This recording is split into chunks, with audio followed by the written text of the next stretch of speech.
భారతదేశంలో ఒక రాజకుమార్తె ఉండేది. ఆమె పేరు కుంతి.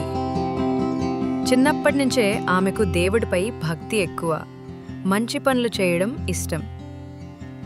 ఒకసారి ఆమె తండ్రి రాజ్యానికి ఓ గొప్ప ఋషి వచ్చారు. ఆయనే దుర్వాస మహర్షి. ఆయన చాలా తపస్సు చేసిన మహాత్ముడు. కానీ చిన్న తప్పు జరిగినా కోపం వేస్తాడు.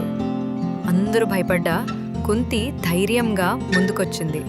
ఆయనకి మంచి భోజనం పెట్టింది, మర్యాదగా మాట్లాడింది, ఎంతో శ్రద్ధగా అతిథిగా సేవ చేసింది.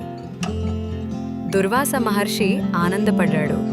కుంతికి ఒక విశేష మంత్రం ఇచ్చాడు. ఈ మంత్రాన్ని జపిస్తే నీవు కోరిన దేవుడు ప్రత్యక్షమై నీకొక బిడ్డను వరంగా ఇస్తాడు అన్నాడు. కుంతికి ఆశ్చర్యం వేసింది, కాని మంత్రం నిజమేనా అని పరీక్షించాలనిపించింది. ఒక ఉదయం ఆమె నిశ్శబ్దంగా నిలబడి ఆ మంత్రాన్ని జపించింది. ఆమె సూర్యదేవుని ఆహ్వానించింది. ఒక్కసారిగా ఆకాశం ప్రకాశంతో నిండిపోయింది. సూర్యదేవుడు ప్రత్యక్షమయ్యారు. వాళ్ళ కాంతిలోంచి ఒక అందమైన శిశువు జన్మించాడు. అతని శరీరం బంగారంలా మెరిసిపోతుంది. అతని చెవుల్లో తాబిళ్ళు, ఛాతీ మీద కవచముంది. కాని కుంతి అవివాహిత. ఆ బిడ్డను ఎలా లాలించాలో అర్థం కాలేదు.